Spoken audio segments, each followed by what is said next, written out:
आज हम बात कर रहे हैं औरंगजेब के बारे में। औरंगजेब का जन्म 3 नवंबर 1618 को दाहोद, गुजरात में हुआ था। वो शाहजहां और मुमताज महल की छठी संतान और तीसरा बेटा था। उनके पिता उस समय गुजरात के सूबेदार थे। औरंगजेब पहला मुगल बादशाह था जिसने मुगल साम्राज्य को दक्षिण भारत तक फैलाया था, लेकिन छत्रपति शिवाजी ने हमेशा उसकी नाक में दम करके स्वराज का भगवा झंडा बुलंद रखा था। छत्रपति शिवाजी के असमय निधन के बाद भी औरंगजेब मराठा वीरों के बुलंद हौसलों को तोड़ नहीं सका था। क्या आप जानते हैं कि इसका कारण एक मराठा हिंदू रानी थी जिसके नाम से ही औरंगजेब की सेना कांप जाती थी।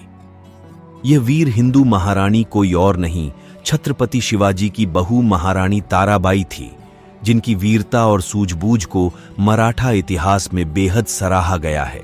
महारानी ताराबाई छत्रपति शिवाजी महाराज के चीफ सेनापति हम्बीर राव मोहिते की बेटी थीं। उनका जन्म 1675 में हुआ था और उनकी मृत्यु 9 दिसंबर 1761 को हुई थी। महारानी ताराबाई का विवाह महज 8 साल की उम्र में छत्रपति शिवाजी महाराज के छोटे बेटे और संभाजी महाराज के सौतेले भाई राजा राम महाराज से हुआ था। महारानी ताराबाई राजा राम महाराज की दूसरी पत्नी थीं। उनकी पहली पत्नी का नाम जानकीबाई था। वर्ष 1700 में अचानक छत्रपति राजा राम महाराज का निधन होने पर ताराबाई ने सत्ता की बागडोर संभाली थी। महारानी ताराबाई ने अपने 4 वर्षीय पुत्र शिवाजी द्वितीय को राजगद्दी पर बैठाकर छत्रपति घोषित किया और खुद सत्ता चलाई। उन्होंने वर्ष 1707 में औरंगजेब की मौत तक उसकी सेना को कई बार धूल चटाई और मुगलों के कई इलाके जीत लिए।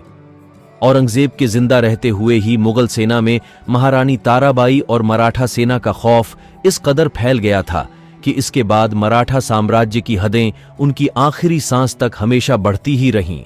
ताराबाई ने असल में औरंगजेब के खिलाफ संघर्ष का झंडा 1790 में ही बुलंद कर दिया था, जब 1789 में संभाजी महाराज की धोखे से हत्या कराने के बाद औरंगजेब ने मराठों की राजधानी रायगढ़ पर हमला कर कब्जा कर लिया था।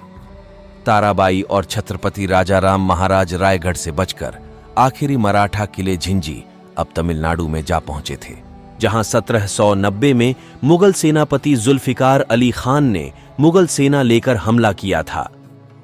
राजा राम का स्वास्थ्य लगातार बिगड़ने के कारण सेना की बागडोर संभाल रही ताराबाई ने मुगल सेना को 8 साल तक ये किला नहीं जीतने दिया था। उन्होंने शिवाजी महाराज की गुरिल्ला युद्ध नीति से ही मुगलों में खौफ भर दिया था। मुगल सेना में ताराबाई का इतना खौफ था कि मराठा टैक्स कलेक्टर मुगल साम्राज्य की हदों के अंदर भी वसूली करने लगे थे, जिससे मराठा साम्राज्य को मजबूत सेना खड़ी करने लायक धन मिला। मुगल इतिहासकार खफी खान ने लिखा है कि महारानी ताराबाई की योजनाओं, उनके युद्ध अभियान और औरंगजेब की मौत तक मुगल फौज को लगातार हराते रहने से मराठों की शक्ति हर दिन बढ़ती दिखाई दी। इस तरह की जानकारी के लिए मेरे चैनल को सब्सक्राइब करें और वीडियो अच्छी लगी हो तो शेयर, कमेंट, लाइक करें।